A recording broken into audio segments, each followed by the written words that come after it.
बाबा साहब अम्बेडकर के 135वें जन्म दिवस पर all India SC/ST association Punjab national bank के सभी कर्मचारी वहां पर मौजूद रहे, जिसमें मुख्यतः मोहनलाल जी जनरल सेक्रेटरी और साथ ही साथ संत कबीर प्रबुद्ध पारख आश्रम से प्रबुद्ध पारख जी मौजूद रहे। और सभी का एक ये मानना था कि जिस प्रकार से बाबा साहब अम्बेडकर ने लगातार सभी लोगों के लिए, वंचितों के लिए, दलितों के लिए, महिलाओं के लिए और यहाँ तक कि पूरे विश्व के लिए एक प्रेरणा स्रोत जो काम किया है, भारतीय संविधान के रचयिता कहे जाने वाले बाबा साहब अम्बेडकर, उनकी जन्मदिन पर आज सभी लोगों ने क्या कुछ कहा, आइए जानने की कोशिश करते हैं। बाबा जी, आप अपना परिचय देते हुए हमें बताएं कि आज के दिन यहाँ आए हैं आप, क्या नाम है, कि कहाँ से आए हैं और आज आपका क्या संदेश है?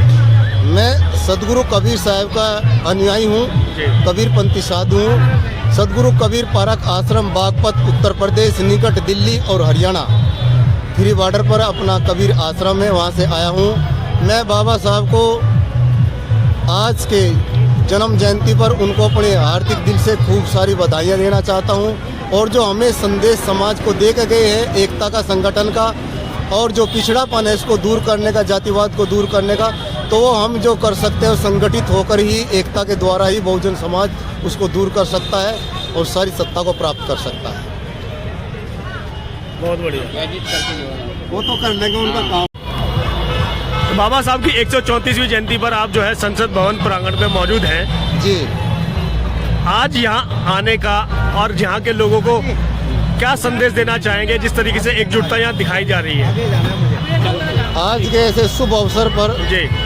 जो हमारे भारत के सभी भारतवासी लोग हैं, बाबा साहब अम्बेडकर जैसे महापुरुष का जो संदेश था वो मानवता का था, एकता का था, समानता का था और सबको समान अधिकार देने का था, ताकि आपस में भाईचारा बना रहे। जो हमारी माताएं बहन थी उनकी सुरक्षा और उनको पूर्णता अधिकार दिया है। इसलिए यहाँ पर सब जितने संगठित समाज के लोग हैं वह सब समाज के लोग मिल करके चले, एक दूसरे से प्रेम भाव करते हुए और समानता के अधिकार में चले। देखा ये जा रहा है लगातार जिस तरीके से समाज, कोई कबीर पंथ में है, कोई रविदास में है, कोई भगवान बुद्ध को मानता है, अलग अलग पंथों में रह करके, और जिस तरीके से बहुजन समाज को जोड़ने का काम बाबा साहब ने किया था, आज भी बहुजन समाज कहीं ना कहीं बिखरा हुआ नजर आता है। आखिर वो एकजुट होना क्यों नहीं चाहता? वो उसके कुछ कारण है, बिना कारण के कोई कार्य नहीं होता है जी। जैसे कि अभी आपने महात्मा तथागत बुद्ध की चर्चा करी है जी, संत कबीर की चर्चा करी है, सदगुरु रविदास साहब जी की चर्चा करी है, बाबा साहब अम्बेडकर की करी है। ये जितने भी महापुरुष हुए हैं, इन सबका मूल मंत्र एक ही रहा है, सबका कोई भिन्नता नहीं है। केवल हमारा नजरिया है, हमने कुछ को अपनी जाति से संबंधित कर दिया है, कुछ को अपने संप्रदाय से संबंधित कर दिया और कुछ को अदर समझ लिया। इस प्रकार से आपस में विघटना है। परंतु चारों महापुरुषों का, जितने भी भारत के मानवतावादी महापुरुष हुए हैं, चाहे बहुजन में कोई भी महापुरुष हो, उसका एक ही संदेश था कि बहुजन समाज अर्थात पूरा भारतीय समाज मिल करके चले, भाईचारे के साथ चले, एकता के साथ चले।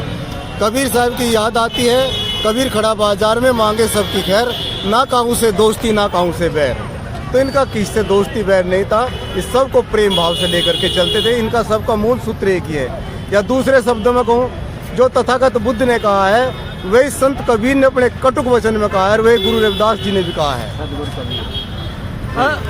बाबा जी, यहाँ पर एक चीज़ और हम कहना चाहेंगे कि बहुजन समाज की जब हम बात करते हैं तो तमाम जितने भी बहुजन नेता हुए, उन्होंने अपने अपने क्षेत्र में काम किया जी, और समाज को एकजुट करने की बात कही। परंतु आज का जो समय हम देख रहे हैं, सब एकजुट होना चाहते हैं या नहीं होना चाहते, अलग अलग क्यों रहना चाहते हैं? अगर अलग अलग रहेंगे तो वो सत्ता जिसकी हमें ज़रूरत है वो कभी पा ही नहीं सकते। देखिए, इसका मूल कारण यह है कि समाज में जब तक आदमी के भीतर स्वार्थ तत्परता रहेगी तब तक आदमी कहीं नहीं जुड़ सकता।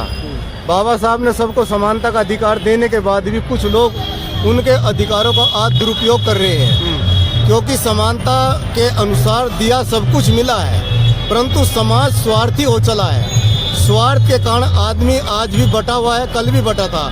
यदि स्वार्थता को त्याग दे और समाज के प्रति ध्यान दे, बाबा साहब के नियम के प्रति ध्यान दे, तथागत बुद्ध और कबीर की वाणी पर ध्यान दे तो समाज कल ही एक हो सकता है। तो आप क्या मानते हैं कि जो भी इन सभी संगठनों के, सभी पार्टियों के जो अलग अलग नेता हैं, बहुजन नेता जिन्हें कहते हैं, वो का खुद ही इकट्ठा नहीं होना चाहते? उनका अहम आगे आ रहा है क्या? हाँ, उनमें भी कुछ बहुत ज्यादा अहम है। अच्छा, पार्टी बेस पर उन पे अहम है। हाँ। क्योंकि आदमी सेवक बनना नहीं चाहता, सेवा करना नहीं चाहता, अपनी स्वार्थ और अपनी कुर्सी के सामने रख करके आदमी बात करता है। जिस दिन इस भाव को त्याग दिया जाएगा उसी दिन हम बाबा साहब के बताए नियम के अनुसार चल जाएंगे। यदि मैं कहूँ बाबा साहब का जो नियम था, बाबा साहब की जो मर्यादा थी, उस समय जो चाहते तो उस समय वो हासिल कर सकते थे, जितना धन चाहते, जितना बड़ा पद चाहते, लेकिन सबको ठुकराने के बाद में उन्होंने पूर्ण समाज के लिए एक ही संदेश दिया कि इस समाज का आगे बढ़े और इसका भला हो। जब तक हमारे राजनेता भी इस बात को ढंग से नहीं जानेंगे कि स्वार्थ को त्यागे और सब एक मंच पर एकता के साथ में मिल करके आए, तो कल ही सत्ता का भी और आध्यात्मिकता का भी, दोनों का काया पलट कल ही हो सकती है। संदेश क्या रहेगा आपको उन नेताओं के लिए मेरी जो अपील- बहुजन तो हैं मगर एकजुट नहीं होना चाहते? अब बहुजनों में भी तो अनेकों लोग आते हैं, 85% है जी। इनमें भी आपसी जाति अभाद अभी भी बना हुआ है। एससी को एससी वाले नहीं देखना चाहते, एससी में एससी वाले नहीं देखना चाहते, ओबीसी वाले तो बिल्कुल नहीं देखना चाहते। तो इसलिए जब तक ये लोग एक सूत्र में नहीं आएंगे, जब तक ये एक झंडे के नीचे नहीं आएंगे और इनके भीतर की स्वार्थता नहीं निकलेगी, तब तक मैं तो इनसे एक ही अपील करूंगा, अपनी स्वार्थता त्यागिए और स्वार्थता को त्याग करके सब लोग बनाए संदेश के अनुसार आप लोग चले, संगठित रहे, शिक्षित बने, संगठित रहे और जो हमारा मूल अधिकार उसको प्राप्त करने के लिए अपना संघर्ष करें। धन्यवाद।